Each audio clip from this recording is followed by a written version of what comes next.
নমস্কাৰ guys, welcome to cinema ব্লগলৈ আপোনালোক সকলোকে স্বাগতম জনাই আজি এটা বিশেষ কথা ক'বলৈ গৈ আছোঁ আৰু সেই কথাটো হৈছে আপোনালোকক মই বুজাই দিম যে সকলোৰে মটৰচাইকেলবিলাকতো থাকেই আজিকালি, স্কুটি, বাইক, এণ্ট্ৰক হওক, যিকোনো SP বা NS সকলোৰে আছে।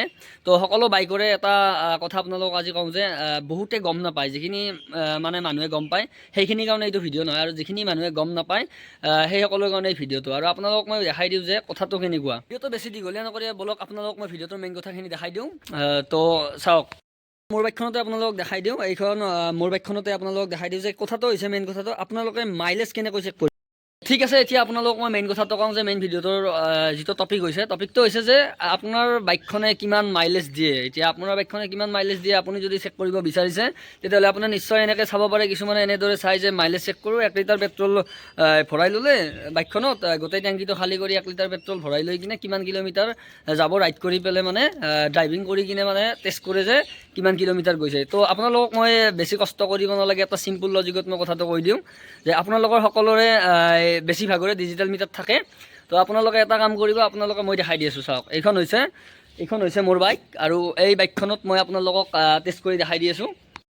কি কৰিব, আপোনাৰ নাজনা সকলৰ কাৰণে এইটো ভিডিঅ' দেই, জনা সকলৰ কাৰণে নহয়। যিবিলাকে জানে সেইবিলাকে ক'ব যে আৰু এইটো কি বুজাইছে, কিন্তু যিবিলাকে নাজানে সেইটোৰ বিষয়ত আপোনালোকে এনেদৰে চাবিটো অন কৰি ল'ব বাইকখনৰ, মানে মিটাৰটো যেতিয়া চাবি পাত অন কৰিব তেতিয়া মিটাৰটো অন হ'বতো। অন হোৱাৰ লগে লগে আপোনালোকৰ তাত এনেদৰে চেল বটন এটা থাকে, চাওক চেঞ্জ হৈ আছেনে, এই বস্তুটো চেঞ্জ হৈ আছে। ঠিক তেনেদৰে আপোনালোকে ইয়াতে চাব পাৰে, চাওক এইটো হৈছে মোৰ কিলোমিটাৰ, মানে বাইকখন কিমান চলিছে, ৰানিং কিমান হৈছে বাইকখন, এইটো হৈছে কিলোমিটাৰ। তাৰপিছত আপোনালোকে যেতিয়া ইয়াত হেৰি কৰিব, এইটো ট্ৰিপটো আহিছে, এইটো আপোনালোকে বাদ দিয়কচোন, এইটো পিছত মই কেতিয়াবা আপোনালোকক বুজাই দিম।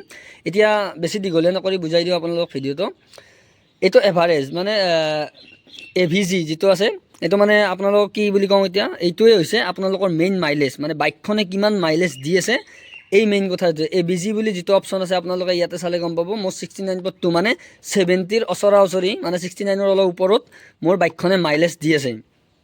চাওক, ইমান কষ্ট কৰাৰ দৰকাৰ নাই যে ইয়াতে মিটাৰত দেখাইছে, হয়তো কেতিয়াবা অকণমান আপ ডাউন হ'ব পাৰে, কিছুমানৰ অলপ কম দিব পাৰে, আৰু এইটো চলাৰ লগত ডিপেণ্ড কৰে। আৰু সকলোৰে বাইকত এটা অপশ্যন আছে, চাওক, এণ্ট্ৰক চলাই বা কিবা চলাই, তেতিয়াহ'লে এই দেখিছেনে ইকোমিটাৰটো জ্বলিছে। এণ্ট্ৰক চলালেও আপোনালোকে এই ইকোমিটাৰটো গ্ৰীণ কালাৰৰ পাব, আৰু SP চলালেও পাব, আৰু বাইকত মেক্সিমাম বাইকত থাকেই। তাৰপিছত আপোনালোকে যদি NS চলাই আছে, তেতিয়াহ'লে কিছুমান বাইকত এইবিলাকত নাথাকে ইকোমিটাৰ, তো তেতিয়াহ'লে আপোনালোকে এইটো চাব নোৱাৰিব। আৰু বেছিভাগ 125cc যিবিলাক অলপ বাইক, অলপ হেভি নহয় সিমান, সেইবিলাক বাইকত সকলোতে আপোনালোকে ইকোমিটাৰ পাই যাব। আৰু ইকোমিটাৰৰ মতে যদি আপোনালোকে বাইকখন চলাই, তেতিয়াহ'লে আপোনালোকে ভাল মাইলেজ দিয়ে, তো তেতিয়াহ'লে বেছিকৈ মাইলেজটো পোৱা যায়। কিন্তু মোৰ বাইকখনে বৰ্তমান 70 ক্ৰছ কৰিবলৈ, মানে ওচৰা-ওচৰি মাইলেজ দিয়া দেখাইছে মোৰ মিটাৰত। তো আপোনালোকে অযথা কি কৰি পেট্ৰল ভৰাই বেকাৰ চলাই কিনে আপোনালোকে এইবিলাক টেষ্টিং কৰি থকাৰ দৰকাৰ নাই। তো আপোনালোকে এইখিনি কৰিলে আপোনালোকে গম পাই যাব। আৰু এইটো এটা সৰু কথা, তাৰ কাৰণে ভিডিঅ' বনাই দিলোঁ, আপোনালোকে যাতে গম পায়। বহুতে গম নাপায় আৰু বহুতে গমো পায়, আৰু গম পোৱাখিনিৰ কাৰণে এইটো ভিডিঅ'টো নহয়, গম নোপোৱাখিনিৰ কাৰণে এইটো ভিডিঅ'। আৰু সৰু এনেকুৱা টপিক লৈ আপোনালোকক ভিডিঅ' বনাই দিম। তো মোৰ চেনেলটো চাই থাকিব আৰু ভিজিট কৰিব, আৰু চেনেলটো ছাবস্ক্ৰাইব কৰিবলৈ নাপাহৰিব। ধন্যবাদ, বাই বাই, নেক্সট ভিডিঅ'ত লগ পাই আছোঁ।